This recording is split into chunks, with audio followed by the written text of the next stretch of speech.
கர்த்தருடைய வார்த்தைக்கு நிலைத்திருப்போம். நீதிமொழிகள் 10வது அதிகாரம் 22வது வசனத்தை வாசிக்கிறேன்.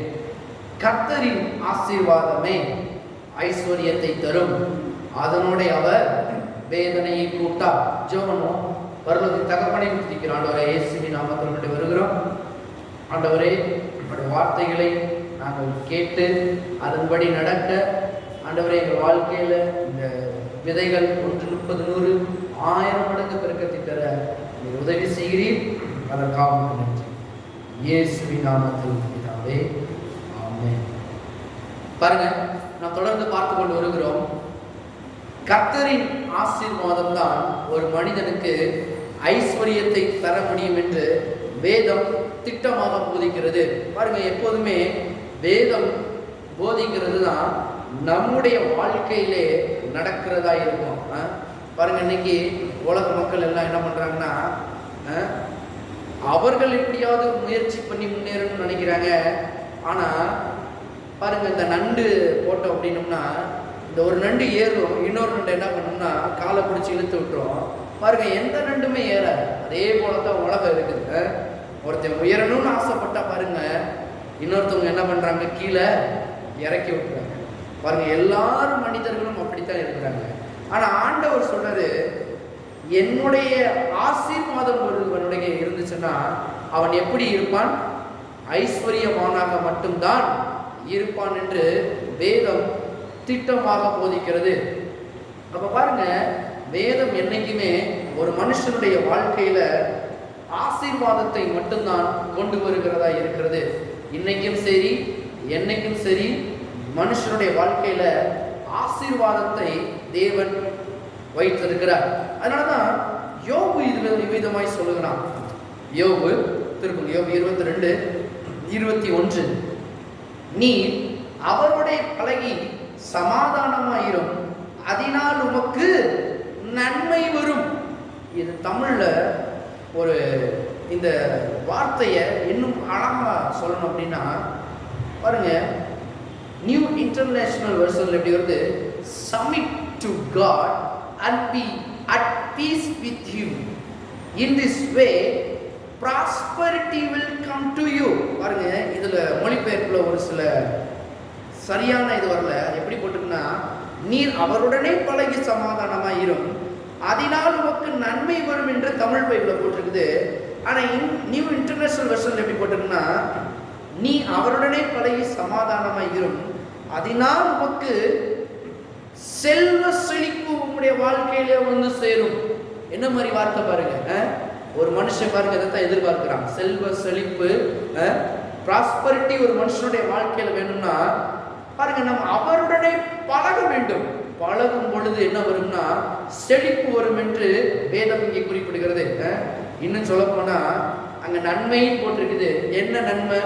அப்ப யோபு என்னத்தை கண்டார் அந்த நன்மையில? எந்த நன்மை வரும் சொல்றார் அப்படின்னா, அவர் சொல்றது ஆசீர்வாதம் என்ற நன்மை நம்முடைய வாழ்க்கையிலே தோன்றும் என்று யோபு இங்கு குறிப்பிடுகிறத பார்க்கிறோம். அதனாலதான் யோபு செல்வசீமான இருந்தான்.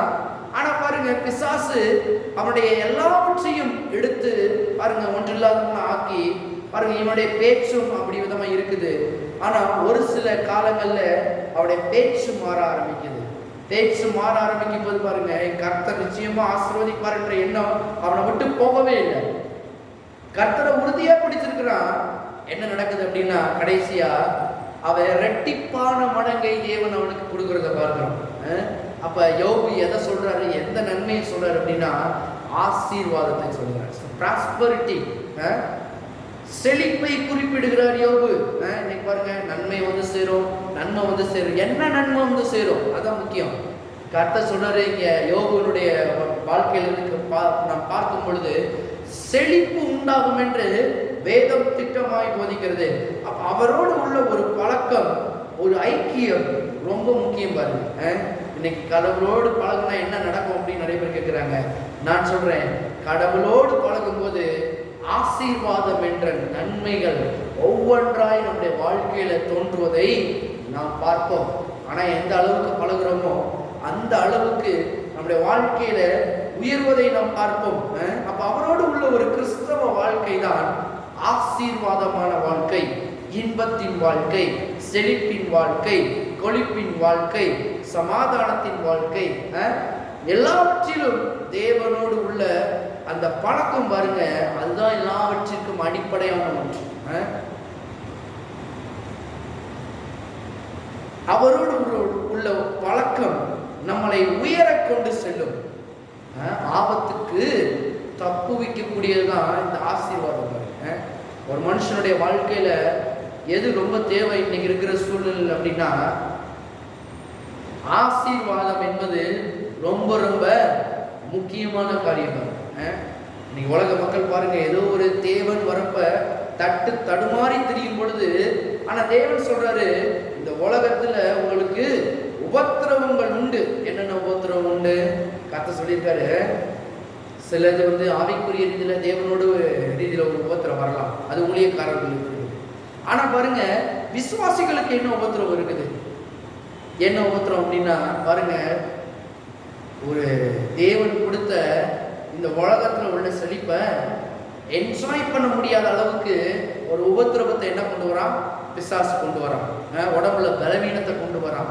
எல்லாத்தையாவது திருடணும்னு நினைச்சு பாருங்க, திருடவும் கொல்லவும் அழிக்கவும் வருகிறானே அன்றி வேறொன்றுக்கும் வரான்.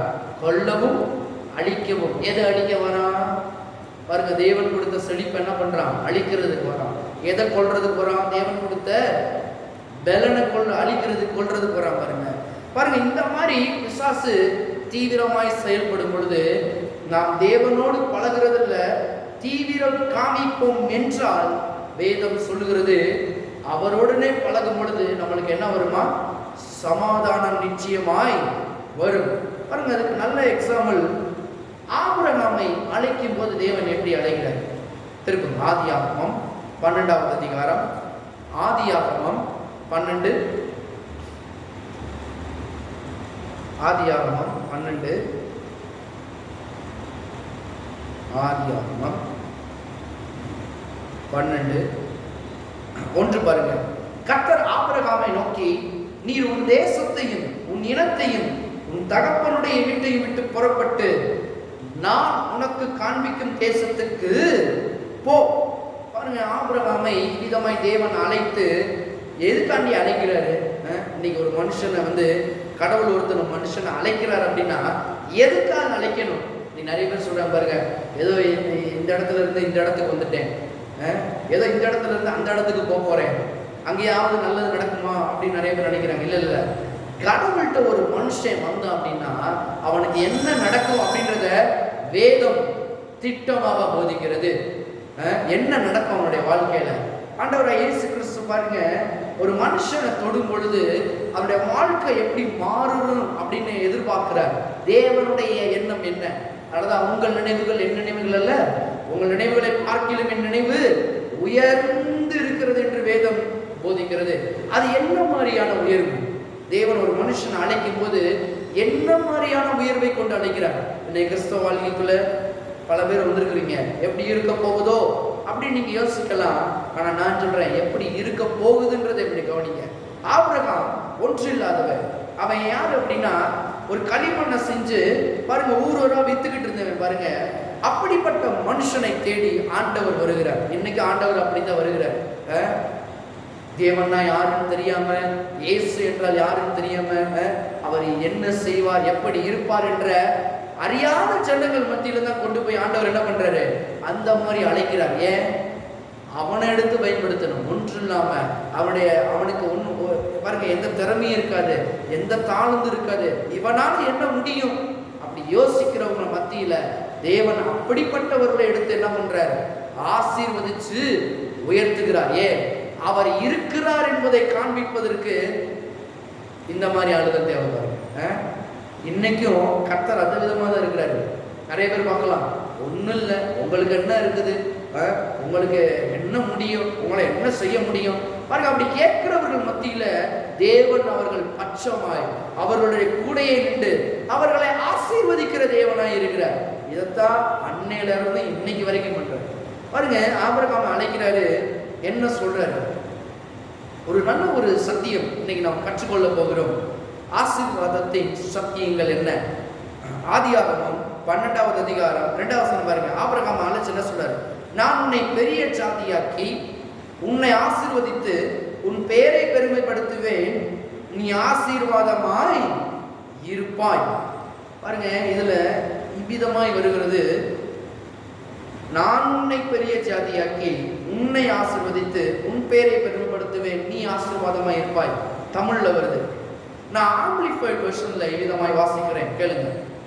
And I will make of you a great nation, and I will bless you with abundant increase of favor, and make your name famous and disincreased, and you will be a blessing, dispense good to others.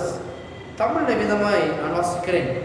நான் உன்னை பெரிய ஜாதியாக்கி உன்னை மிகுந்த நன்மைகளால் ஆசீர்வதித்து, பாருங்க அந்த விதத்துல அபிதமாய் வருது. இங்க எப்படி வருது?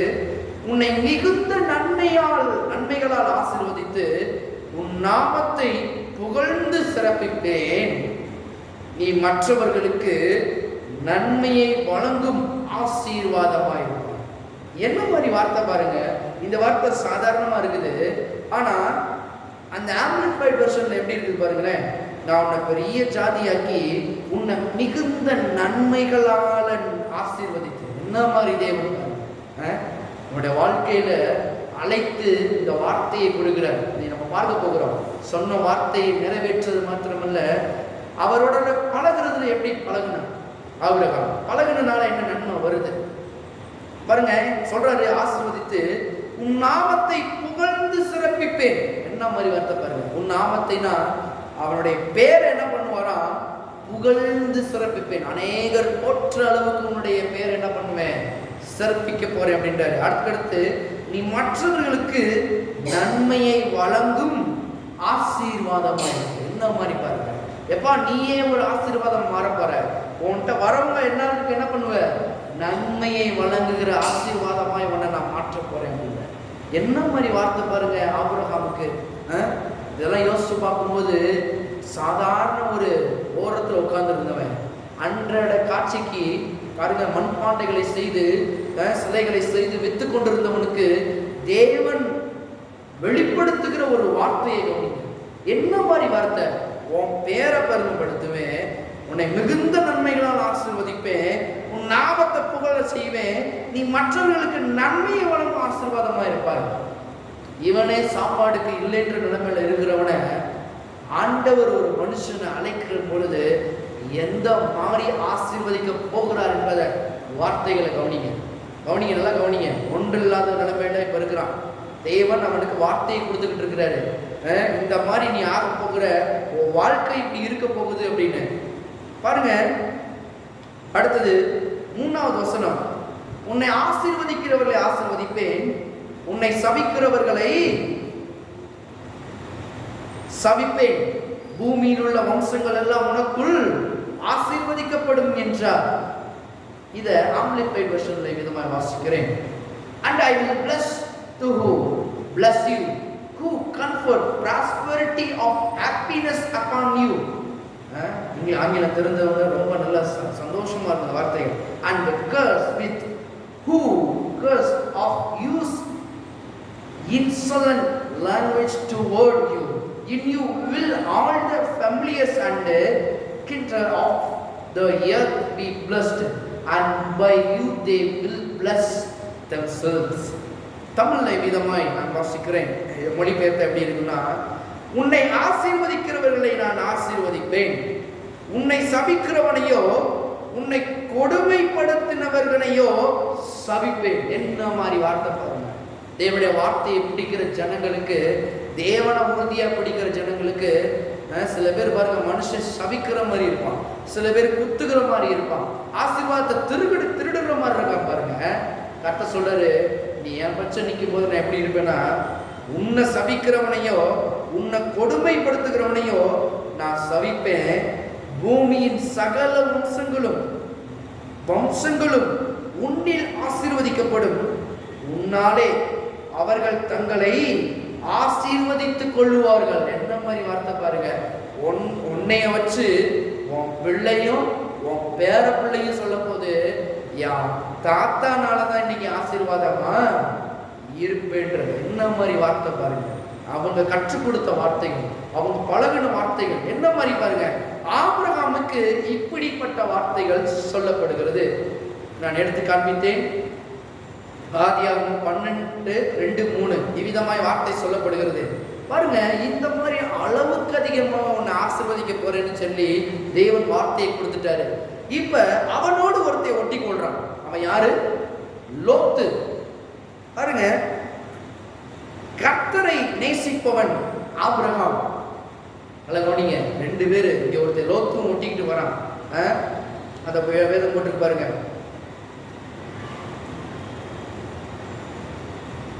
4வது வசனம், ஆதியாகமம் 12:4. கர்த்தர் ஆபிரகாமுக்கு சொன்னபடியே அவன் புறப்பட்டு போனான், லோத்தும் அவனுடனே கூட போனான். இப்ப 2 பேரு போறாங்க. ஆபிரகாமுக்கு தான் ஆசீர்வாதத்தை தரார். ஏன்? அழைத்தது யாரு? ஆபிரகாம்.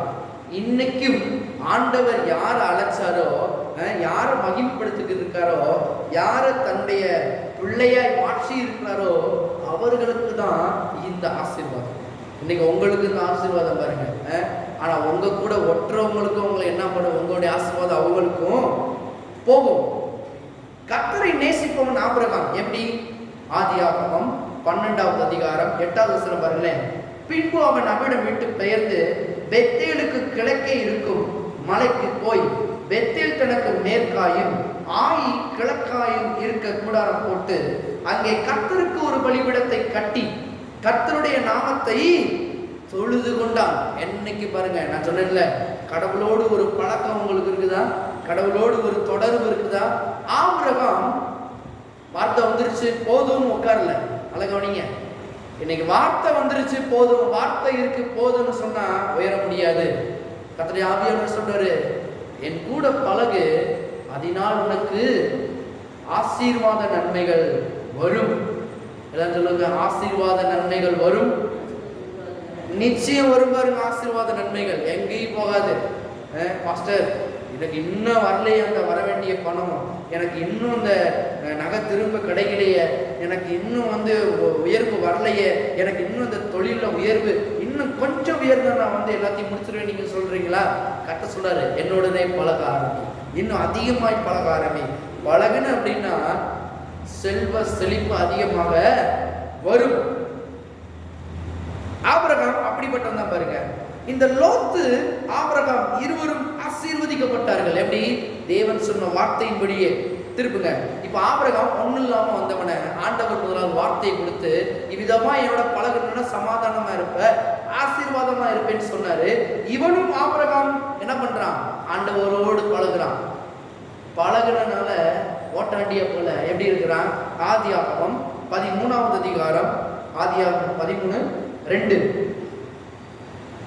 ஆபிரகாம் மிருக ஜீவன்களும் வெள்ளியும் பொன்னுமான ஆஸ்திகளை உடைய சீமானாயிருந்தான். என்ன மாதிரி வசனம் பாருங்க. ஒன்னும் இல்லாதவன் ஆண்டவரை பிடிச்சு அவருடனே பழகினால என்ன வந்துச்சுன்னா செல்வ சீமானா மாறிட்டான். எப்படி இருக்கானா?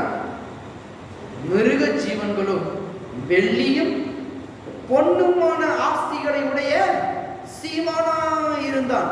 பெரிய ஆசீர்வாதத்துக்கு சொந்தக்காரனா இருந்தான். யாருந்த? ஆபிரகாம். ஆனா லோத்து பாருங்க, லோத்துவும் அமிதமா இருந்தான். லோத்து 13 லோத்து எப்படி இருந்தானா? ஆபிரகாம் எப்படி இருந்தான்? லோத்து எப்படி இருந்தான்? ஆதியாகமம் 13வது அதிகாரம் 5-6 பாருங்க. ஆபிரகாம் உடனே வந்த லோத்துக்கும் ஆடு மாடுகளும் கூடாரங்களும் இருந்தன. அவர்கள் ஒருமித்து கூடியிருக்க அந்த பூமி அவர்களை தாங்கக்கூடாது இருந்தது. அவருடைய ஆஸ்தி மிகுதியாய் இருந்தபடியினால் அவர்கள் ஒருமித்து வாசம் பண்ண ஏதும் இல்லாமல் போயிற்று. வார்த்தையை நல்லா கவனிச்சுக்கிட்டே வாங்க. ஆதியாகமம் 12:2 சொன்ன மாதிரியே, நான் உன்னை பெருமைப்படுத்துவேன், நான் உன்னை ஆசீர்வதிப்பேன், உனக்கு கூட ஒற்றவங்க என்ன பண்ணுவாங்க? ஆசீர்வதிப்பாங்க. ஆபிரகாம் ஆசீர்வதிச்சாரு. ஆபிரகாம கூட ஒட்டுன லோத்தையும் ஆசீர்வதிச்சாரா இல்லையா? போட்டிருக்குது, 2 பேரும் செல்வ சீமான்களா இருந்தாங்க. பூமி அவருடைய இதை தாங்க கூடாததா இருந்தது. பாருங்க, இப்பதான் நடக்குது பாருங்க. ஒரு பெரிய மாற்றம் நம்முடைய வாழ்க்கையில. ஆசீர்வாதம் வர்றதுக்கு முன்னாடியும் ஆசீர்வாதம் வந்த பின்னாடியும். நல்ல கிராண்டா இருக்கிறீங்களா? நல்ல வீட்டில் இருக்கிறீங்களா? நல்ல சாப்பாடு இருக்குதா? தேவனுக்கு நன்றி சொல்லிக்கிட்டே இருங்க. உங்களுடைய உயர்வு இன்னும் கூடிய சீக்கிரத்துல இருக்கும். அநேகர் பார்த்து ஆச்சரியப்படத்தக்க ரீதியான பெரிய உயர்வை தேவன் நமக்கு உங்களுடைய வாழ்க்கையில கொண்டு வருவார். இப்ப பாருங்க, ஆபிரகாம் கர்த்தருடைய பழகிக்கிட்டே இருக்கிறான். பழகுனா என்ன நடக்கும்னு சொன்னேன்? ஆசீர்வாதத்தை தேவன் தருகிறவராய் இருக்கிறார்.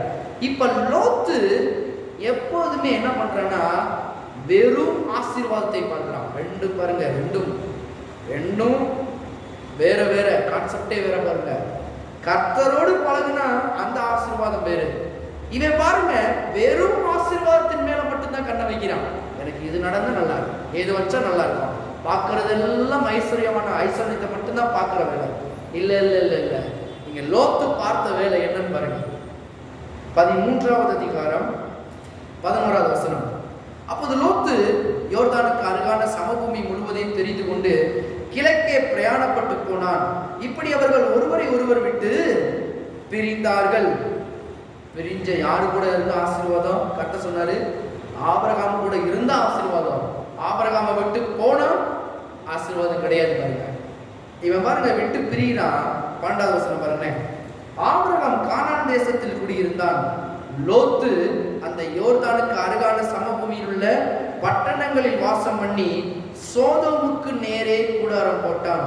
சோதோமின் ஜனங்கள் பொல்லாதவர்களும் கர்த்தருக்கு முன்பாக மகா பாவிகளுமாய் இருந்தார்கள். அதனாலதான் எங்க இருக்கோம், எங்க போறோம், எங்க நிக்கிறோன்றதுல கவனமா இருக்க வேண்டும்.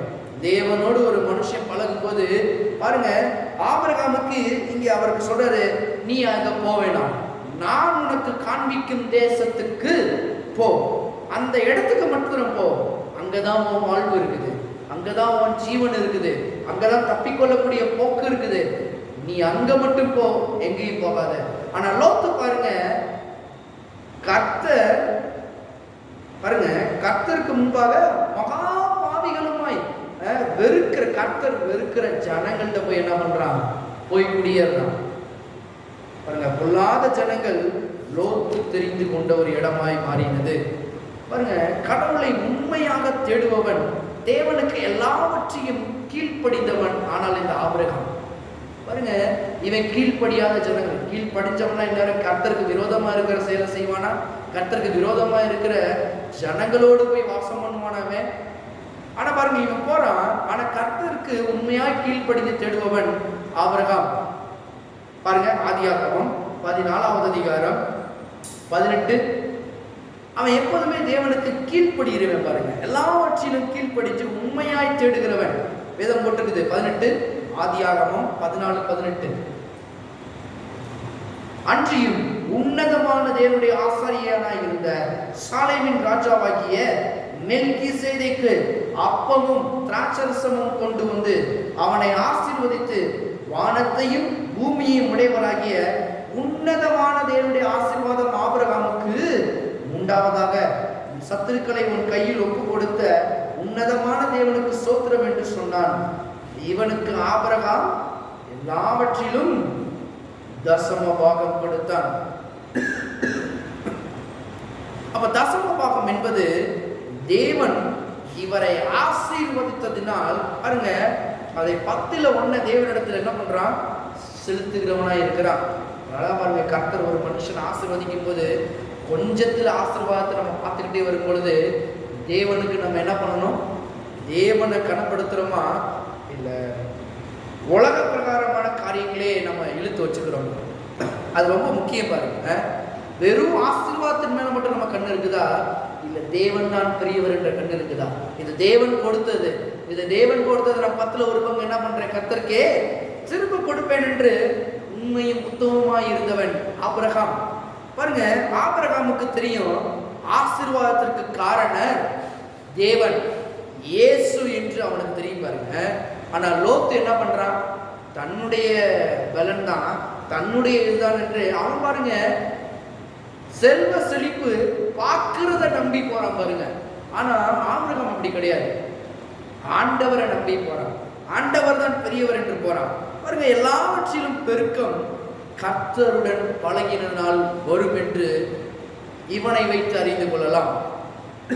எல்லாவற்றிலும் என்னென்ன வேணும், எல்லாவற்றிலும் ஆசீர்வாதத்தை தருகிறவர் நம்முடைய ஆண்டவர். இன்னைக்கு ஆபிரகாமுடைய வாழ்க்கையிலிருந்து கற்றுக்கொள்ளலாம். பாருங்க, லோத்தினுடைய வாழ்க்கையிலிருந்து எதை கற்றுக்கொள்ளக்கூடாதோ கற்றுக்கொள்ளலாம். ஆபிரகாமுடைய வாழ்க்கையிலிருந்து நாம் கற்றுக்கொள்ளலாம். எல்லாவற்றிலும் பெருக்கம் கர்த்தருடன் பழகினால் வரும் என்று வேத வசனத்திலிருந்து என்று நான் சொல்லுகிறேன். பாருங்க, முதலாவதாக அவனுக்கு எல்லா ஆசீர்வாதங்களையும் தேவன் தருகிறார். என்ன சொல்றாரு? ஆதியாகமம் 12:2, நான் உன்னை ஆசீர்வதித்து உன் பேரை பெரும்படுத்துவேன், நீ ஆசீர்வாதமா இருப்பாய். என்ன பண்றாரு? அதுக்கடுத்து, உன்னை ஆசீர்வதிப்பேன், உன்னை சபிக்கிறவர்களை சபிப்பேன், நீ பூமியில் உள்ள வம்சங்கள் எல்லாம் உனக்குள். அப்படின்னா சந்ததி, உன் நிமித்தம் வரப்போற சந்ததிகள் என்ன பண்ண போகுது? ஆசீர்வதிக்க போகிறது என்று தேவன் சொல்றாரு. ஆனா அவனுக்கு என்ன இல்லை? பிள்ளை இல்லை. பாருங்க, என்ன மாதிரி வாக்கு தத்தத்தை கொடுத்துட்டாரு, ஆனா அவனுக்கு என்ன இல்லை? பிள்ளை இல்லாம இருக்குது. ஆனா தேவன் ஆபிரகாம் பாருங்க, தேவனோடு நடக்கிற மனுஷன், பழகிற மனுஷனா இருந்தனால அந்த வார்த்தையை அவனுக்கு நிறைவேற்றுகிறார். பாருங்க, லோத்து என்ன ஆகிட்டான்னு தெரியல, கொஞ்ச நாள் ஆளையே காணாம். அந்த வாஸ்து பார்த்தீங்கன்னா தெரியும். கடைசியில அவனுடைய நிலைமை பரிதாபமா வருது பாருங்க. ஆனா ஆபிரகாம் பழகிக்கிட்டே இருக்கான், தேவனோடு பழகுறான், தேவனோடு உறவாடுறான். தேவனோடு இருக்கும்போது அவனுடைய வாழ்க்கை மாற்று விதமாய் மாறுகிறது. என்னன்னு பாருங்க, பிள்ளை இல்லாம இருக்கிறான். நீங்க வேதம் குறிப்பிடுகிறது ஆதியாகமம் 15வது அதிகாரம் 2வது வசனம் பாருங்க. ஆதியாகமம் 15:2, அதற்கு ஆபிரகாம், கர்த்தராகிய ஆண்டவரே, அடியனுக்கு என்ன தருவீர்? நான் பிள்ளை இல்லாமல் இருக்கிறேனே. தமஸ்கு ஊரானாகிய இந்த எலியேசர் என் வீட்டு விசாரணை கர்த்தனாக இருக்கிறானே என்றான். பின்னும் ஆபிரகாம், தேவரீர் எனக்கு புத்திர சந்தானம் அருளவில்லை, இதோ என் வீட்டிலே பிறந்த பிள்ளை எனக்கு சுதந்திரவாளியாய் இருக்கிறான் என்றான். அப்பொழுது கர்த்தருடைய வார்த்தை அவனுக்கு உண்டாகி, இவன் உனக்கு சுதந்திரவாளி அல்ல, உன் கற்ப பிறப்பாய் இருப்பவனை உனக்கு சுதந்திரவாளியாவான் என்று சொல்லி அவர் அவனை வெளியே அழைத்து, வானத்தை அண்ணாந்து பார், நட்சத்திரங்களை என்ன உன்னாலே கூடுமானால் அவைகளை என்ன என்று சொல்லி, பின்பு அவனை நோக்கி, உன் சந்ததி இவ்வண்ணமாய் இருக்கும் என்றான். அவன் கர்த்தரை விசுவாசித்தான், அதை அவர் அவனுக்கு நீதியாக எண்ணினான். பாருங்க, இந்த வார்த்தைகள் எல்லாம் தேவன் சொல்றாரு. நீ பிள்ளை இல்லை, நீ கவலைப்படுற, ஆனா நான் உன்னை பழுக செய்வேன், பெருக செய்வேன் சொன்ன வார்த்தை என்ன பண்றேன்? உறுதிப்படுத்துற. உன் மூலமாய் பிள்ளை வரும். எப்படி வரப்போகுது? கிழவனாயிட்டே, கிளவி ஆயிட்டே, இனி எப்படி இது நடக்கும்? அர்த்த சொல்றாரு, நீ எப்படி நடக்கும்னு கேட்கறீல, வானத்தை நட்சத்திரங்கள் அண்ணாந்து பாரு, அண்ணாந்து பார்த்துக்கிட்டே இரு. அது ஒவ்வொரு நாளும் பிரதிபலித்து கொண்டே இருக்கிறது. நட்சத்திரங்கள் குறையவே இல்லை, இன்னும் கூட இருக்க பாருங்க. ஒவ்வொரு நாள் நட்சத்திரங்களை என்றான், சில இடத்துல கூட தெரியுது, அடுத்த நாள் பார்த்தா இன்னும் பிரகாசமா நட்சத்திரங்கள் வந்து கொண்டே இருக்கிறது. ஆண்டவர் பாருங்க சரியான ஒன்றை ஆபிரகாமுக்கு காமிச்சிருக்காரு. அப்பா, இந்த வானத்தை அண்ணாந்து பாரு, வானத்துல ஒரு நட்சத்திரம் தோன்றும், அது இயேசு கிறிஸ்துவின் சந்ததியாகவும் இருக்கும், உன் சந்ததி மூலியமும் அது விருத்தி அடைய போகுது. நீ அந்த சந்ததியை பெற்றெடுக்க உன்னை நான் என்ன பண்ணிருக்கேன்? தேர்ந்தெடுத்திருக்கேன். உன்னை ஆசீர்வதிப்பதன் மூலமாக உலக மக்கள் எல்லாரும் என்ன பண்ண போறாங்க? ஆசீர்வாதமா இருக்க போறாங்க. நீ என் வார்த்தை இப்படி. அதனாலதான் ஆபிரகாமுக்கு கர்த்தருடைய வார்த்தை உண்டாய். எல்லாவற்றிலும் வார்த்தை தான் பாருங்க. அவனுக்கு உண்டான மாத்திரத்துல அவன் என்ன பண்றான்? அவன் கர்த்தரை விசுவாசித்தான், அதை அவருக்கு நீதியாக எண்ணினான். பாருங்க, நம்பினான் கர்த்தரை. எப்பொழுதும் அவனுடைய வார்த்தையை நம்புறவன் தான் இந்த ஆபிரகாம். அப்ப வசனம் பாருங்க, நம்புனால என்ன நடக்குது? இன்னைக்கு உங்களுக்கு சில பேருக்கு நம்பிக்கை இல்லாத சூழ்நிலை இருக்கலாம். இது எப்படி மாறப்போகுதோ, இது எப்படி நடக்க போகுதோ, இத்தனை நாள் நடக்கல, இனிமேலா நடக்க போகுது. எப்ப 99 வயசுல பாருங்க என்ன மாதிரி ஒரு ஆச்சரியம். நீங்க நினைக்கலாம், இனிமேல் இது நடந்து, இந்த அற்புதம் நடந்து, இனிமேல் நான் இது பண்ணி, இதெல்லாம் நடக்கிற காரியமா? ஆபிரகாமுக்கு எபிரேயர்ல வாசிச்சு பார்த்தீங்கன்னா, நம்புவதற்கு ஏதும் இல்லாமல் அப்படின்னா, இனி முடியாது, நடக்காது, ஒண்ணுமே பண்ண முடியாது, இதுக்கு ஒரு வழியே கிடையாது என்று இருந்தவனுக்கு நம்புவதற்கு ஏதும் இல்லை. உலக பிரகாரமா இல்லை, அவனுக்குரிய தேவைகள் சந்திக்கப்படுன்ற எந்த ஒரு இது இல்லை, அதுக்குரிய ட்ரீட்மெண்ட் இல்லை, ஒன்றும் இல்லை. அவன் யோசிக்கிறான் பாருங்க, நம்புவதற்கு ஏதுமில்லாமல் நம்பிக்கையோடே விசுவாசித்தான் தேவன். வந்து பாருங்க, அவன் விசுவாசத்தை கைவிடல, நம்பிக்கையோட விசுவாசிச்சான். இப்ப என்ன நடக்குது பாருங்க, வசனம் உறுதியாகிறது. அதனாலதான் கர்த்தரோடு நீங்க பழகுறீங்க அப்படின்னா அந்த பழக்கம் என்ன ஆசீர்வாதம் உங்களுக்கு இல்லாம இருக்குதோ, பிள்ளை ஒரு ஆசீர்வாதம் பாருங்க. இன்னைக்கு போய் வீட்டில் இருக்கிறவங்களுக்கு தெரியும் பாருங்க, பிள்ளை இல்லாம இருக்கும்போது எல்லாம் இருக்கலாம், ஆனா சொல்லுவாங்க பிள்ளை செல்வன்றது இருக்கணும் அப்படின்வாங்க. ஏன் அப்படி சொல்றாங்க? கர்த்தர் சொல்றாரு, ஆசீர்வாதத்துல பிள்ளை செல்வம் இருக்குது, ஆசீர்வாதத்துல எல்லா நன்மையும் அடங்கி இருக்கு பாருங்க. அதனாலதான் ஆசீர்வாதத்தை ஒரு சாதாரணமா நினைக்க கூடாது. இன்னைக்கு ஒரு துச்சமா நிறைய பேர் நினைக்கிறாங்க பாருங்க, அதான் என்னத்தான் போய்கிட்டு ஆசீர்வாதமா இருக்கிறத வச்சுக்கிட்டு நம்ம என்ன பண்ணுவோம், கூழ கட்சியை குடிச்சிட்டு போவோம். ஆனா ஒரு தேவன் வரும்பொழுது என்ன பண்றோம், இது இருந்தா நல்லா இருந்திருக்குமே, என்கிட்ட கொஞ்சம் காசு இருந்தா நல்லா இருந்திருக்குமே, என்கிட்ட கொஞ்சம் காசு இருந்தா நான் நன்மைகளை நிறைய செய்ய நான் ரெடியா இருக்கிறேன். சில பேர் பாருங்க நன்மைகள் செய்யறதுக்கு ரெடியா இருப்பாங்க, ஆனா அவன் கையில என்ன இருக்காது, காசு இருக்காது. கர்த்தர் சொல்றாரு, நான் அவனை ஆசீர்வதிக்கணும்னு நான் விரும்புறேன், நீ என்ன பண்ண, நம்பிக்கையோட விசுவாசி. எந்த ஆசீர்வாதம் இருந்தாலும் சரி, கர்த்தர் சொல்றாரு, எத்தனை வருஷம் இருந்தாலும் சரி, நீ நினைக்கிற ஐயோ நான் கிளம்பேன், அவ கிளம்பி பரவாயில்ல, ஆண்டவர் சொல்றாரு பாருங்க. ஆனா இந்த உலகம் என்ன சொல்லும், இனிமேல் உனக்கு இது தேவையா, வயசு காலம் போன காலத்துல வந்து இது உனக்கு தேவைதானா? ஆனா பாருங்க, அவன்கிட்ட இருந்து பிறக்கிற பிள்ளையை வைத்து தான் தேவன் என்ன பண்ண போறாரு, பெரிய காரியத்தை செய்ய போகிறார். அதனாலதான் பிள்ளை இல்லாதவர்கள் பாருங்க கர்த்தரை உறுதியா பிடிச்சுக்கோங்க. ஏனென்றால் வேதம் சொல்லுகிறது, கற்பத்தின் கனி கர்த்தரால் வரும் சுதந்திரம். இது ஒரு பாட்டே படிப்பாங்க பாருங்க கல்யாண நேரத்துல.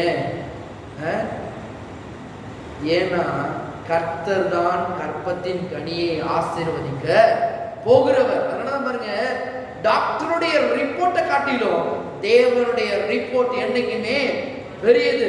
அவருடைய ரிப்போர்ட்டை நம்ம நடக்காதுன்னு சொன்னாலே நம்ம உறுதியா இருக்கணும். நம்பிக்கை இல்லாதிருந்தும் நம்பிக்கையோட தேவனை விசுவாசித்தா. இன்னைக்கு உங்க டாக்டர் சொல்லியிருக்கலாம், உடம்புல கொஞ்சம் குறைபாடு இருக்கு, இதை மீட்டெடுக்கிறது ரொம்ப கஷ்டம்னு சொல்லி எல்லா டாக்டரும் சொல்லியிருக்கலாம். நம்பிக்கை இல்லாம இன்னைக்கு நீங்க வேலையில இன்னைக்கு இருக்கிறீங்களா? கர்த்தர் சொல்றாரு, நம்பிக்கையோட என் வார்த்தையை உறுதியா பற்றி கொண்டே நீ உறுதியா இருந்த அப்படின்னா, ஆபிரகாமுக்கு என்ன நடந்துச்சு சொல்லுமா, விசுவாசித்தான், அதை அவர் அவனுக்கு நீதியாக எண்ணினார். நீதியாகனா அப்படியே செய்தார் என்று வேதம் போதிக்கிறது. எப்படி செய்தாரு? எங்க வசனம்? ஆதியாகமம் 21வது அதிகாரம், ஆதியாகமம் 21:1-3 முடிய, கர்த்தர் தாம் சொல்லி இருந்தபடி, அல்லவனிய எப்படி வார்த்தையை அவனுக்கு கொடுத்தாரு, இப்ப சொல்லி இருந்தபடி சாராள் பேரில் கடாட்சமானார். கர்த்தர் தாம் உரைத்தபடியே சாராளுக்கு செய்தருளினார். ஆபிரகாம் முதிர் வயதா இருக்கையில், என்ன மாதிரி ஆவியானவர் வார்த்தையை கவனிங்க, இந்த வார்த்தையை கவனமா ஆவியானவர் எழுதி வைத்திருக்கிறத பார்க்கிறோம். வெறும் ஆபிரகாம் பிள்ளை பெற்றுட்டான் போல அந்த இடத்துல மென்ஷன் ஆகுது பாருங்க. அவன் என்ன சொன்னா, நான் முதிர் வயதா இருக்கிறேன், பிள்ளை வருமா அப்படின்னு. அந்த வார்த்தையை திரும்பி ஆவியானவர் இங்க ரெக்கார்ட் பண்றாரு பாருங்க. ஆபிரகாம் முதிர் வயதா இருக்கையில் சாராள் கர்ப்பவதியாகி தேவன் குறித்திருந்த காலத்திலே அவனுக்கு ஒரு குமாரனை பெற்றாள். அப்பொழுது ஆபிரகாம் தனக்கு சாராள் பெற்ற குமாரனுக்கு ஈசாக்கு என்று பெயரிட்டான். ஈசாக்கு என்றால் சிரிப்பு என்று அர்த்தம். கர்த்தர் பாருங்க என்ன மாதிரி ஆசீர்வாதத்தை வச்சிருக்காரு.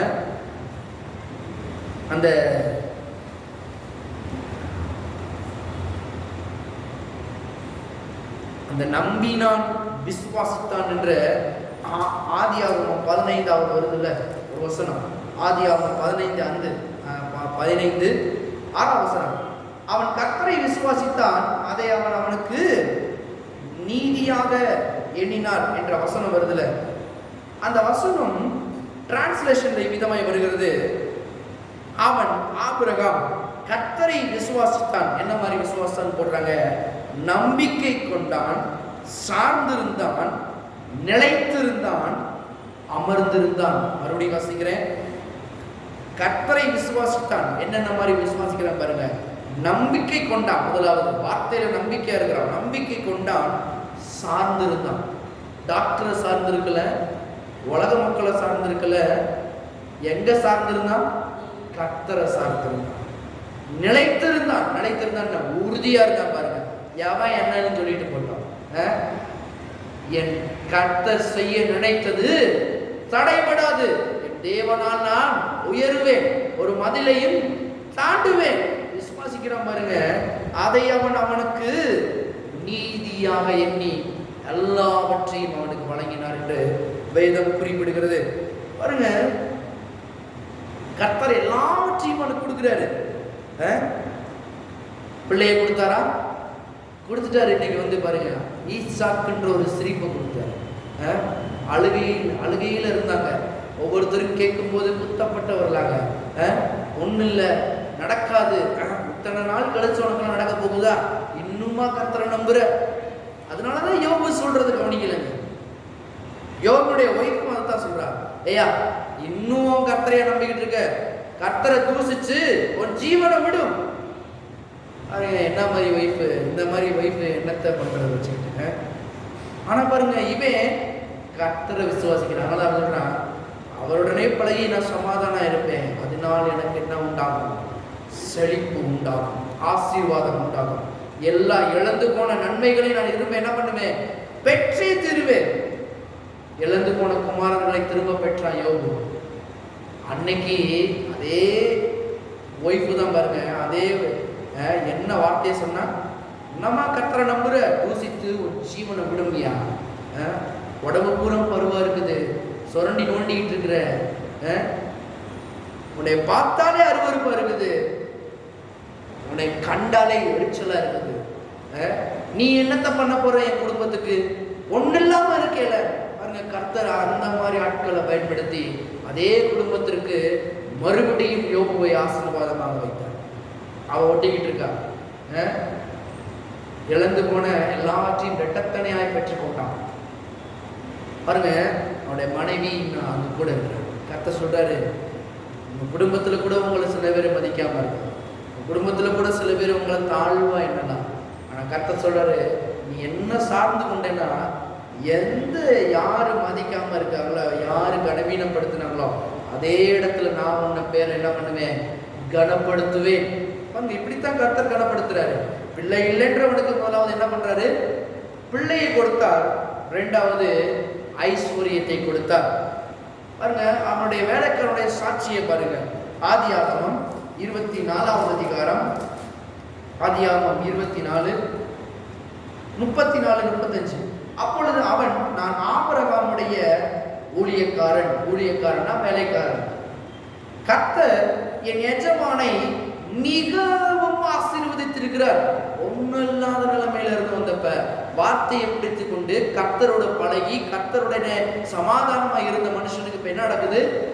ஊழியக்காரர் சொல்ற பாருங்க, என் எஜமானை மிகவும் ஆசீர்வதித்திருக்கிறார், அவர் சீமானா இருக்கிறார். கர்த்தர் அவருக்கு ஆடு மாடுகளையும் வெள்ளியையும் பொன்னையும் வேலைக்காரிகளையும் ஒட்டகங்களையும் கழுதைகளையும் கொடுத்திருக்கிறார்.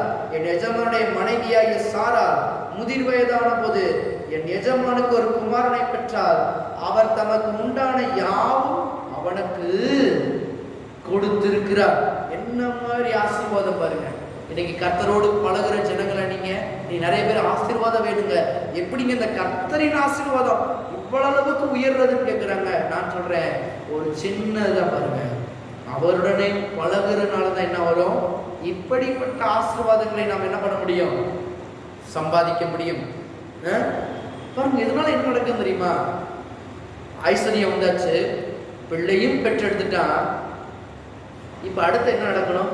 ஐஸ்வர்யம் வாழ்க்கையில் இருக்குது, பிள்ளையும் வந்துருச்சு, பிள்ளை வளர்ந்துருச்சு. அதுக்கடுத்து என்ன நடக்கணும்? பிள்ளையோட கல்யாணம் நடக்கணும்.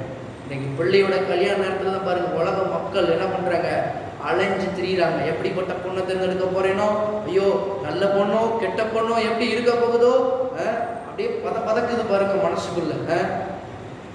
உலக மக்கள் ஏமாத்தி கூட என்ன பண்றாங்க, கல்யாணத்தை நடத்தி கொடுத்துட்றாங்க. பாருங்க, பிள்ளையை பெற்றவர்களுக்கு அப்படி ஒரு வேதனை இருக்குது. கர்த்தர் சொல்றாரு, என் கூட பழகுனா திருமணத்தை கூட ஈஸியா நடத்தி முடிக்க நான் உனக்கு உதவி செய்வேன். பாருங்க, அதனாலதான் கர்த்தரோடு பழகுனவர்களுக்கு தெரியும், தேவனோடு பழகுனா எல்லாம் சமாதானமாய் முடியும். நீங்க பாருங்க, ஈசாக்கு வளர்ந்துட்டான், இவனுக்கு ஒரு மனவாட்டியை தேடுகிறான் ஆபிரகாம். தேடும் போது ஏன், கர்த்தரோடு இணைந்து இருக்கிறனாலதான் இப்ப கர்த்தர் இவனுக்கு இதையும் தருகிறார். அதனாலதான் நம்முடைய வாழ்க்கையில எல்லா நல்ல காரியம் நடக்குவதற்கு என்ன வேணும்னா, கர்த்தரோடு அந்த பழக்கம் பாருங்க கண்டிப்பாக இருக்க வேண்டும். பாருங்க, ஆதியாகமம் 24 63 64 வாசிக்கிறேன். ஈசாக்கு சாயங்கால வேளையிலே தியானம் பண்ண வெளியிலே போயிருந்து தன் கண்களை ஏறெடுத்து பார்த்த போது, தியானம் பண்ண போயிருந்துன்னா இவனும் யாரு, கர்த்தரோடு பழகுகிற ஒரு மனிதன். ஆபிரகாம் மட்டுமல்ல, தன்னுடைய பிள்ளையையும் பாருங்க சரியான வழியில் நடத்தியிருக்கான் பாருங்க. இவன் ஆசீர்வதிக்கப்பட்டனால இவன் பிள்ளையே பாருங்க, இவன் பிள்ளையோட திருமணத்தை நடத்தி முடிச்சிடறான், இவன் பிள்ளைக்கு தேவையான சந்திக்கிறான். இப்ப பிள்ளையும் இதே மாதிரியே வரணும் அப்படின்னா, நல்லா இருக்கணும் அப்படின்னா, பிள்ளையும் அதே வழியிலே நடக்க வேண்டும் என்று ஆபிரகாமுக்கு நல்லா தெரியும். ஆபிரகாமுக்கு தெரியும், அவருடைய வழியில் நடக்கும்போது, அவரோட பழக்கத்தில் இருக்கும்போது எல்லா நல்ல காரியங்கள் நடக்கும் என்று ஆபிரகாமுக்கு தெரியும். அதனாலதான் ஆபிரகாம் பாருங்க பிள்ளைக்கு சரியானவற்றை சொல்லி கொடுக்குறான். அதுதான் வழி. சொல்றான் பாருங்க, ஒரு இடத்துல சொல்றான், நான் எம்மட்டும் ஜீவனோடு இருப்பேன், இந்த ஜீவன் உயிரோடு இருக்கும் வரைக்கும் நான் உன்னோடு இருப்பேன், பின்பு யெகோவா எல்லாவற்றையும் உனக்கு தந்தருள்வார் என்று வேதம் குறிப்பிடுகிறது. யெகோவா என்றால் யாரு, ஜீவனுள்ள தேவன். அவரை பற்றிக்கோ, அவரால் உனக்கு வாழ்க்கையில நன்மை உண்டாகும். பாருங்க, இதெல்லாம் மகன்களுக்கும் பேரப்பிள்ளைகளுக்கும் சொல்லி கொடுக்கணும்.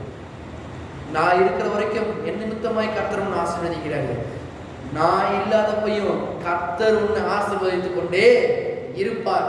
நீ ஜீவனுள்ள தேவனை என்ன பண்ணு, பற்றி கொண்டிரு, அவரையே பழகு, அவருடனே பழக்க வச்சுக்கோ. உலக மக்கள் கூட பழக்க வச்சா ஏமாந்து போயிருவ. ஆனா கர்த்தரோடு ஒரு பழக்கம் இருந்துச்சுன்னா, நல்ல மனிதர்கள் யாரு, தீய மனிதர்கள் யாரு என்ற ஒண்ணு என்ன பண்ணுவேன், உனக்கு வேறுபடுத்தி காண்பிப்பேன். தீமையான மனிதர்கள் வரும்பொழுது பாருங்க, கர்த்தர் ஈசாக்குக்கு நன்மை செய்யறத பார்க்கிறோம் பாருங்க. என்ன மாதிரி நன்மையெல்லாம் கர்த்தர் செய்யறாரு இவனுடைய வாழ்க்கையில. யாரு, ஒரு மனுஷன் நிமித்தம் ஆபிரகாம் ரட்சிக்கப்பட்டது நிமித்தம், ஆபிரகாம் கர்த்தரோடு பழகுனது நிமித்தம். அதனாலதான் உங்க பிள்ளையுடைய வாழ்க்கை நல்லா இருக்கணும்னா நீங்க கர்த்தரோடு பழகிறவங்களா இருக்கு. பிள்ளைகளுக்கும் அதை கற்றுக் கொடுக்கணும். ஆனால் பாருங்க, அங்கிருந்து வரான். ஈசாக்கு சாயங்கால வேளையிலே தியானம் பண்ண வெளியிலே போயிருந்து தன் கண்களை ஏறெடுத்து பார்த்த போது ஒட்டகங்கள் வர கண்டான். ரெபேக்காலும் தன் கண்களை ஏறெடுத்து ஈசாக்கை கண்ட போது, ரெண்டு பேரும் இப்ப பாக்குறாங்க. எங்க, ஒரு இடத்துல பாக்குறாங்க பாருங்க. கர்த்தர் பாருங்க என்ன மாதிரி பிளான போட்டிருக்காரு. இது எப்படி நடக்குது பாருங்க. பார்த்துட்டாங்க, ரெண்டு பேரும் கூட்டிட்டு வந்துட்டான். எலியேசர் கூட்டிட்டு வரான். இது எப்படி நடந்துச்சு? தேவனின் உதவி ஊழியக்காரனுக்கு வருகிறது. எப்படி வருது? 44 வசனம் பாருங்களேன்.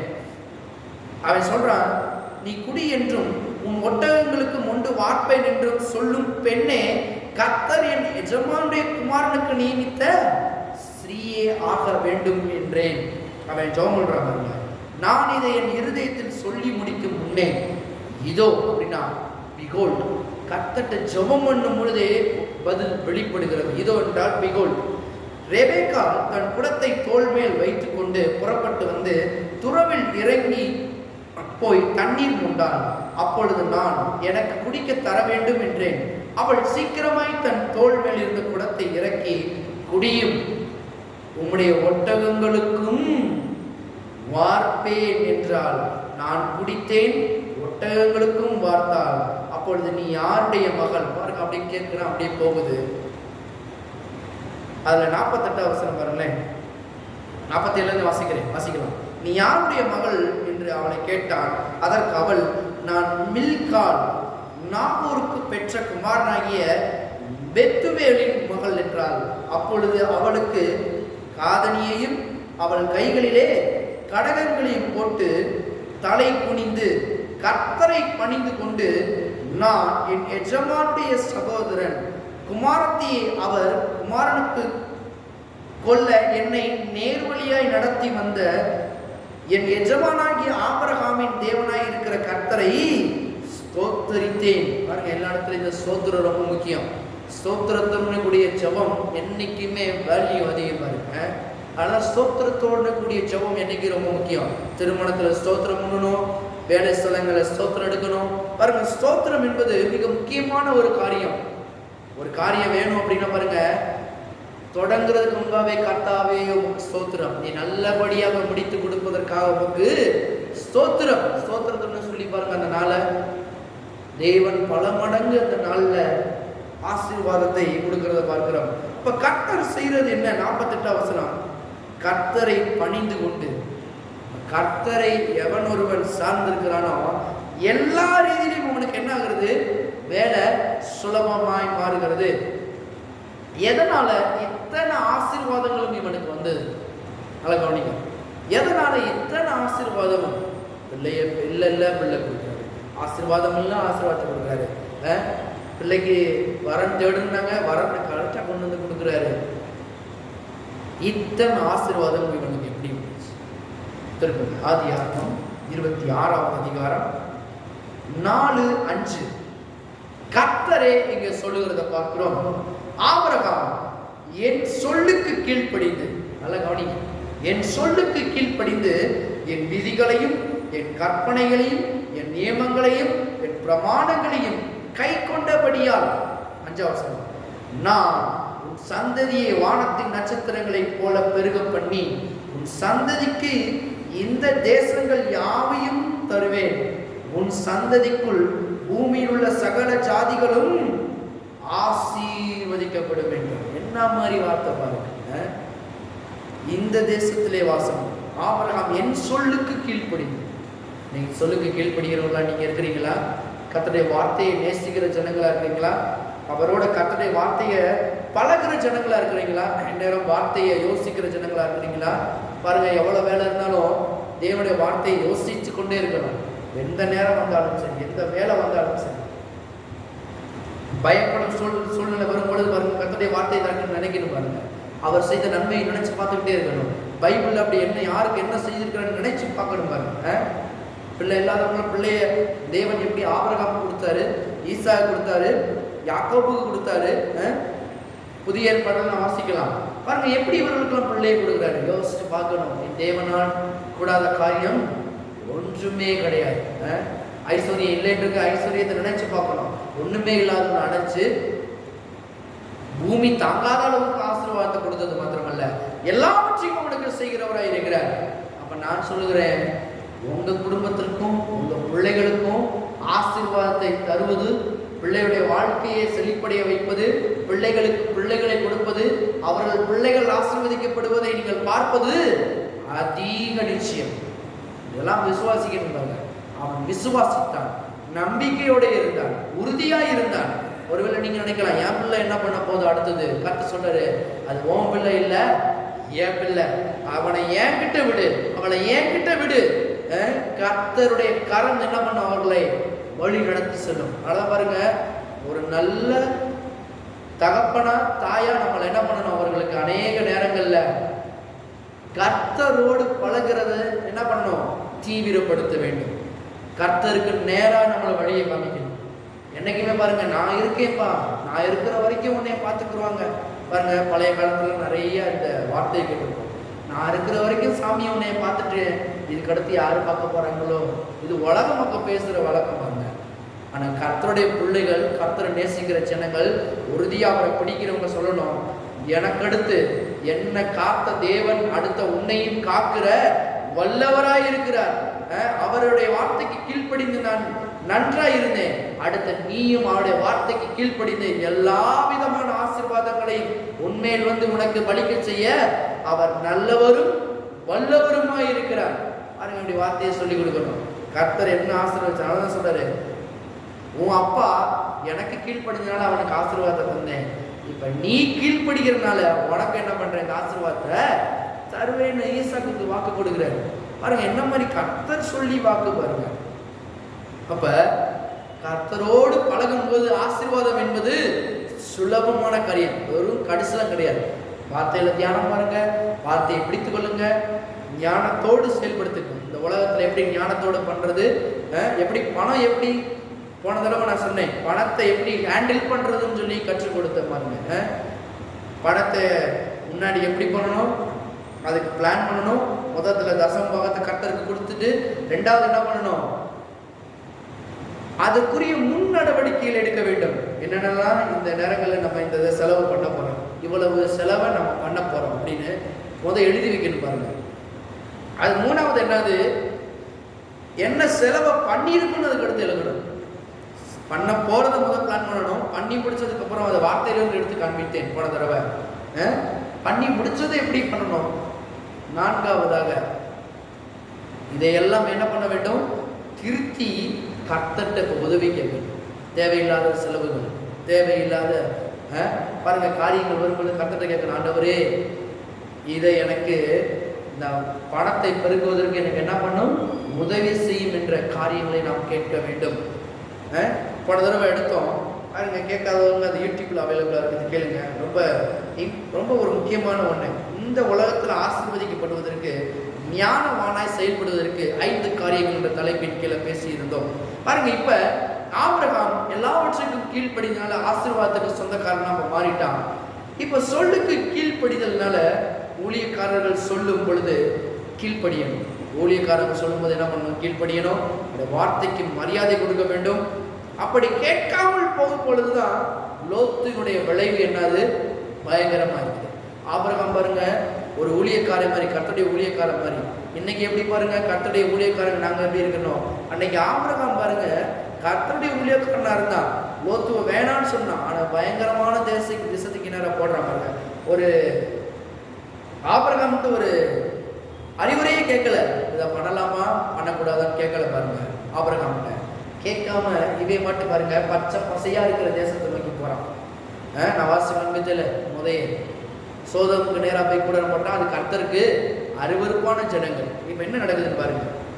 தேவனை தேடல, கீழ்ப்படியல, தசம பாகம் கொடுக்கல. இந்த ஆபிரகாம் எல்லாவற்றையும் விட்டுட்டு பாருங்க ஆசீர்வாதம் வெறும் பாருங்க பணம் தான் முக்கியம் சொல்லி ட்ராக்க திருப்பினான். யாரு, லோத்து. அதனாலதான் பணம் எல்லாவற்றிற்கும் உதவும், ஆனா பணத்தை சரியா ஹேண்டில் பண்ணல. கர்த்தரையும் பணத்தையும் குழப்பணும் அப்படின்னோம்னா இந்த உலகத்தின் பணம் என்ன பண்ணிடும், நம்மளை அழித்து விடும். அதனாலதான் வேதம் போதிக்கிறது, பணத்தை ரொம்ப கேர்ஃபுல்லா என்ன பண்ணணும், ஹேண்டில் பண்ணணும். ஹேண்டில் பண்ண தெரியலன்னா என்ன பண்ணணும், கர்த்தர்ட்ட கேட்கணும். ஆனா ஊழியக்காரர்கள்ட்ட கேட்க வேண்டும். அதனாலதான் பாருங்க அவர்களை வச்சிருக்கிறாங்க. இப்ப பாருங்க இவன் தேவனை தேடல, கீழ்ப்படியல, சமபாகத்தையும் கொடுக்கல, எதிரையும் பண்ணல. பாருங்க வேறு ஆசீர்வாதத்தை தேடுபவன் லோத்து. கர்த்தருடைய வார்த்தை ஊழியக்காரனை விட்டு பிரிகிறான். பாருங்க எல்லா வேலையும் பாருங்க அப்படி பிரிகிறான். ஆசீர்வாதம் மட்டும்தான் அவன் லட்சியம். அதனால் ஆசீர்வதிக்கிற கர்த்தர் அவனுக்கு வேண்டாம். கர்த்தரை பின்பற்றல, கர்த்தரை ஒரு தேடுற ஜனங்களோடு இல்லை. ஆனா ஆபிரகாம் அப்படி இல்லை, கர்த்தரோடு இருக்கிறதுலே ஜனங்களோடு நான் இருந்தான். மோசே அந்த மாதிரிதான், இவர்களோடு இருப்பதை காட்டிலும் தேவ ஜனங்களோடு பாடுபடுவதே அதே மேலும் சொல்லி பாருங்க. மோசே அங்க போய் இருக்கலாம். அப்படிப்பட்ட ஜனங்களை நம்ம இருக்கணும் பாருங்க. இவன் பாருங்க கர்த்தரை தேடல, வேணாம் வேண்டான்னு சொல்லி போறான். அவனை தெரிந்தெடுப்பு எப்படி இருக்குது பாருங்க. ஆதியாகமம் 19 ஆபிரகாமுக்கு இவனுக்கு டிஃபரெண்டா பாருங்க. அதனாலதான் ஆசீர்வாதத்திற்கு இன்னைக்கு உலகம் தேடுற டிஃபரெண்ட் வந்து லோத்து மாதிரி தான் தேடுது. இம்பார்ட்டன்ட் கிறிஸ்தவர்களும் அப்படித்தான் இருக்கு. லோத்துவ போலத்தான் எது பச்சை பசங்க இருக்குது, எது பெருசா இருக்குது அதுல போய் தேடுறது பாருங்க. ஆசீர்வாதத்துக்கு மேலே பெரிய ஆட்களாக காரில் வந்து இறங்கிட்டா போதும், ஐயா ஸ்தோத்திரங்கய்யா. ஆனால் ஒரு ஏழையை பார்த்தேன் உட்காரு. ஆனால் கிறிஸ்தவர் அப்படி இருக்கக்கூடாது. லோத்து பாருங்க அந்த மாதிரி செயல்படுறாங்க. ஏதோ ஒரு தேவன் தான் ஆசீர்வதிக்கிறார் என்ற எண்ணம் துளியுமே இல்லை. அதனால என்ன நடக்குதுன்னு பாருங்க, கொஞ்ச காலத்துக்கு நல்லா இருக்கிற மாதிரி இருந்துச்சு இவனுடைய வாழ்க்கை. இன்னைக்கு நான் சொல்லுகிறேன், கர்த்தரை தேடாம, கர்த்தரை நம்பாம, கர்த்தருடைய வார்த்தைக்கு கீழ்ப்படியாம இவன் அவருடைய வேலையை பார்க்கும்போது என்ன பயங்கரம் நடக்குதுன்னு பாருங்க. ஆதியாகமம் 19:4, ஆதியாகமம் 19:4 வாசிக்கிறேன்.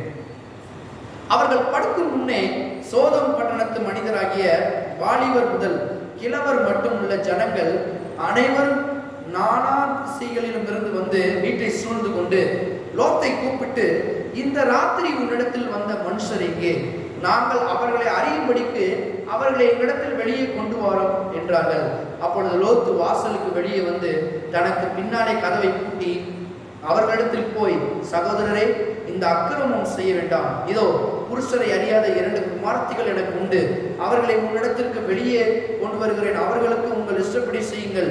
இந்த புருஷர் என் கூரையின் நிழலிலே வந்தபடியால் இவர்களுக்கு மாத்திரம் ஒன்றும் செய்ய வேண்டாம் என்றான். அதற்கு அவர்கள், அப்பாலே போ, பரதேசியாய் வந்த இவனா நியாயம் பேசுகிறது? இப்பொழுது அவர்களுக்கு செய்வதை பார்க்கிலும் உனக்கு அதிக பொல்லாப்பு செய்வோம் என்று சொல்லி லோத்து என்பவனை மிகவும் நெருக்கி கதவை உடைக்க கிட்டினார்கள். இந்த லோத்து பாருங்க, ஒரு வார்த்தை ஆபிரகாம்கிட்ட கேட்டு போயிருந்தா இவ்வளவு நிலைமைக்கு வந்திருக்க மாட்டாங்க. சொல்ற பாருங்க, என் பிள்ளைகளை வேணா அனுப்புறேன், அவங்கள விட்டுருங்க. பொல்லாத ஜனங்கள் பாருங்க. அதனாலதான் பொல்லாத ஜனங்களோடு பழக்கம் இருக்கக்கூடாது. சங்கீதம் சொல்லுகிறது, துன்மார்க்குடைய ஆலோசனை நடவாமலும் பாவிகளுடைய வழியில் இல்லாமலும் பரியாசக்காரர் உட்காரும் இடத்தில் உட்காராமலும் இருந்து இரவும் பகலும் கர்த்தருடைய வார்த்தையில் நேசமாய் பாசமாய் ஒரு உறவாய் இருக்கிற மனுஷன் ஆசீர்வதிக்கப்பட்டவன். இன்னைக்கு ஆசீர்வாதம் எப்படி வரப்போகுது? கர்த்தருடைய வார்த்தையில் அவரோடு உள்ள பழக்கம். இப்ப ஆதியாகமம் 19:15 பாருங்க. பட்டணம் இப்ப அழிய போகுது. ஏன்னா பொல்லாத ஜனங்கள் இருக்காங்க, இவங்களுக்கு ஒரு இது எடுத்தாங்கணும். இப்ப கர்த்தர் இருந்து பாருங்க, ஏன்னா இருக்கிற ஜனங்களும் கெட்டு குட்டி செவர போயிடுவாங்க. அதனால பாருங்க தேவன் ஒரு முடிவு எடுக்கிறாரு, இந்த பட்டணத்தை அழிக்க. இப்ப 19:15 கிழக்கு வெளுக்கும் போது அந்த தூதர் லோத்தை நோக்கி, பட்டணத்திற்கு வரும் தண்டனையில் நீ அழியாதபடிக்கு எழுந்து மனைவியையும் இங்கு இருக்கிற உன் 2 குமாரத்திகளை அழைத்து கொண்டு போ என்று சொல்லி அவனை துரிதப்படுத்தினார்கள். 16 அவன் தாமதித்துக் கொண்டிருக்கும் போது பாருங்க, இன்னும் அவனுடைய நினைப்பு எங்க இருக்குது? இவ்வளவு சம்பாதிச்சு வச்சுட்டோமே, இவ்வளவு நல்லா இருந்தோமே, ஆனா அசிங்கமான ஒரு இடத்துல இருந்து ஒரு கேடுகட்ட ஒரு பாருங்க, அந்த அந்த சுற்றி உள்ள ஜனங்கள் ரொம்ப மோசமான ஜனங்களா இருக்கிறாங்க. அந்த ஜனங்கள் மத்தியில இவன் இன்னும் யோசிக்கிறான், என்ன மாதிரி மைண்ட் எப்படி இருக்குன்னு பாருங்க. ஆனா கர்த்தரை நேசிக்கிறவனா லோத்து? நேசிக்கிறவன். அதனாலதான் அவனுக்கு தேவனுடைய இரக்கத்தின் நிமித்தம் என்ன வந்துச்சு? தூதர்களை கொண்டு காப்பாற்ற ட்ரை பண்றாங்க. இன்னைக்கு நிறைய பேர் நினைச்சுக்கிட்டு இருக்கலாம், நான் கர்த்தரைத்தானே முழுக்க முழுக்க நம்பி இருக்கிறேன். ஆனா பாருங்க, உங்களை நீங்களே பரிசோதித்து பாருங்கள், கர்த்தரைத்தான் முழுக்க முழுக்க நம்புகிறீர்களா, இல்ல பணத்தை முழுக்க முழுக்க நம்புகிறீர்கள்? ஏதாவது ஒரு போராட்டம் பிரச்சனை வரும்பொழுது பாருங்க, கர்த்தரை முழுமையாக சார்ந்து கொள்கிறீர்களா, இல்ல பணம் இருந்துச்சுன்னா பின்னாடி பேக்ரவுண்ட்ல இருந்துச்சுன்னா இல்ல இல்ல பணம் இருக்குது கர்த்தரும் இருக்கிறார் அப்படின்றீங்களா? அது கிடையாது. கர்த்தர் எனக்கு இருக்கிறார், அப்படி ஒரு மனுஷன் என்னைக்கு வரானோ அன்னைக்கு அவன் உயர்வது அதிக நிச்சயம். இவனுக்கு பாருங்க தேவன் இரக்கத்தை காண்பிக்கிறார். கர்த்தர் அவன் மேல் வைத்த இரக்கத்தினாலே அந்த புருஷர் அவன் கையையும் அவன் மனைவியின் கையையும் அவன் 2 குமாரத்திகளின் கையையும் பிடித்து அவனை பட்டணத்திற்கு வெளியே கொண்டு போய் விட்டார்கள். என்ன மாதிரி ஒரு வார்த்தை பாருங்க. அவர்களை வெளியே கொண்டு போய் விட்ட பின்பு அவர் உன் ஜீவன் தப்ப ஓடிப்போ. என்ன மாதிரி வார்த்தை பாருங்க. இது எதுக்காண்டி இந்த வார்த்தையை சொல்றாரு? இங்க இருந்தனா உன் ஜீவனை அழிச்சிருவாங்க, உன் பிள்ளைகளுடைய ஜீவனை அழிச்சிருவாங்க. ஓடிப்போ, நீ நல்லா இருக்கணும்ன்றதான் என்னுடைய எண்ணம். இங்க இருந்து ஓடிப்போ, உன் பிள்ளை நல்லா இருக்கணும், உன் எதிர்காலம் நல்லா இருக்கணும், ஓடிப்போன்னு கர்த்தருடைய வார்த்தை வருது பாருங்க. எதனால? ஆபிரகாம் ஜெபம் பண்றான். ஒரு நீதிமான் இருந்தாலும் வந்து அழிக்க மாட்டேன்னு சொல்லிடுறாண்டவர். இதுக்கு முன்னாடி நீங்க வாசிக்கலாம். கர்த்தர் ஆபிரகாம் பாருங்க, ஆபிரகாம் லோத்துவின் மேல பிரியமா இருந்தனால லோத்துக்காண்டி கர்த்தர் வந்து பாருங்க ஆபிரகாம் கர்த்தர்ட்ட வேண்டான். இப்ப கர்த்தர் இவன் ஜெபித்த ஜெபத்தின் நிமித்தமாக லோத்துக்கிட்ட வர்றார். லோத்துவின் மேலேயும் கர்த்தருடைய பிரியம் இருந்துச்சு. ஆனா பாருங்க கர்த்தர் சொல்ற வார்த்தையை கேட்கறது இல்லை. 17 அவர்களை வெளியே கொண்டு போய் விட்ட பின்பு அவர் ஜீவன் தப்ப ஓடிப்போ, பின்னிட்டு பாராதே, இந்த சமபூமியில் எங்கும் நில்லாதே, நீ அழியாதபடிக்கு மலைக்கு ஓடிப்போ என்றார். அதற்கு லோத்து அப்படி அல்ல ஆண்டவர், வேற மாதிரி வார்த்தை கீழ்படுகிறானா? ஆனா ஆபிரகாம் அப்படி சொன்னோன்னே கீழ்படுகிறார். உமது கண்களில் உமது அடியனுக்கு கிருபை கிடைத்ததே, பிராணனைக்காக தேவன் எனக்கு செய்த கிருபையை பெரிதாக விளங்க பண்ணினேன். மலைக்கு ஓடிப்போக என்னால் முடியாது. ஓடிப்போனா ஓடிப்போ, ஜீவன் தப்ப ஓடிப்போ, நான் உன்னை காப்பாற்றுவேன். எதையும் நினைக்காத. மலைக்கு போய் என்ன பண்ண போறேன், அடுத்த என் வாழ்க்கை என்ன, எதையும் யோசிக்காத. வார்த்தை இன்னைக்கு என்ன வருதோ அதுக்கு கீழ்ப்படி. ஓடிப்போ, ஓடிப்போனா ஓடிப்போ.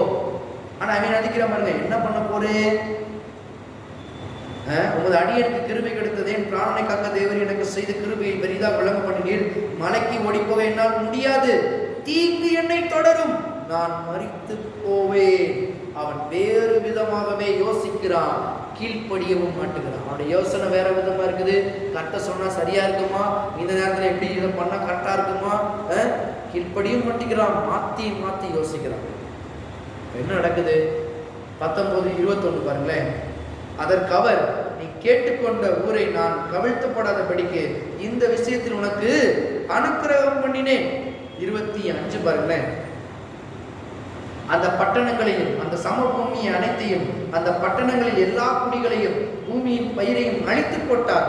அவன் மனைவியோ பின்னிட்டு பார்த்து ஒப்பு தூங்கானான். என்ன மாதிரி வார்த்தை பாருங்க. அடங்காத ஒருத்த வருகுதா,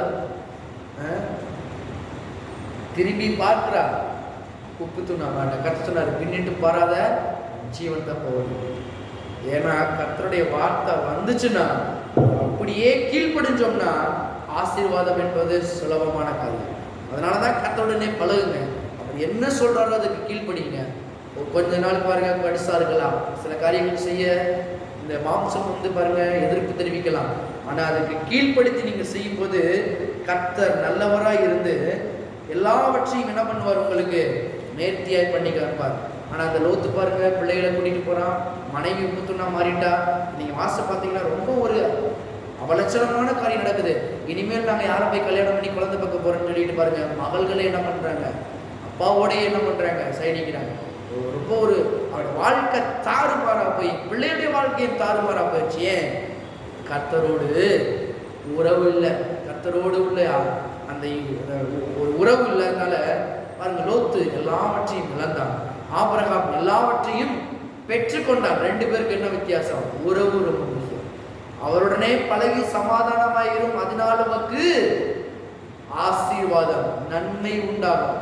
கர்த்தருடைய ஆசீர்வாதமே ஐஸ்வர்யத்தை தரும். அதனுடைய அவர் வேதனை பாருங்க, இதுக்கு பின்னாடி எவ்வளவு காரியம் இருக்குது பாருங்க. வேதனை. கர்த்தரோடு பழகுனா வேதனை இல்லை, கர்த்தரோடு பழகாட்டினா லோத்துவை உங்களுக்கு அடி எடுத்துக்காட்டாய் எடுத்துக்கொள்ளுங்கள்.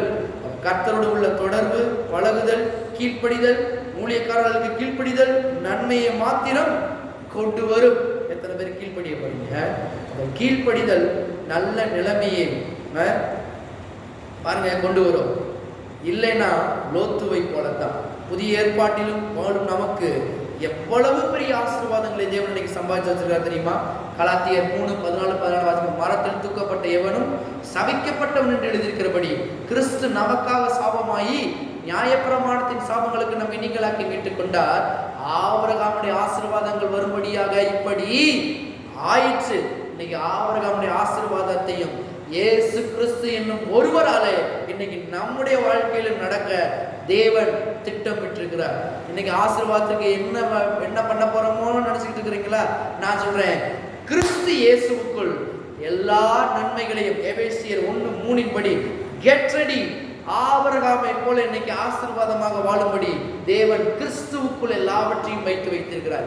இன்னைக்கு இந்த கிறிஸ்துவோடு பழகின பழக்கம், அன்னைக்கு ஆபிரகாம் பழகினது கிறிஸ்துவோடு, தேவனோடு ஒரு பழகின பழக்கம் அவனை ஆசீர்வதித்தது. இன்னைக்கு நம்ம கிறிஸ்துவோடு, கிறிஸ்துவின் வார்த்தையோடு, அவரோடு ஒரு பழக்கத்தை பழகும் பொழுது இன்னைக்கு இதே உலகத்துல நீங்களும் உங்கள் பிள்ளைகளும் தப்பித்து பிள்ளைகளுடைய சமாதானத்தையும் ஆசீர்வாதத்தையும் எல்லா சமாதானத்தையும் நீங்கள் பெற்று அனுபவிப்பது அதிக நிச்சயம். ஆமென். அவரோடு உள்ள பழக்கம் உங்களை பெரிய ஆளாகும். ஆமென்.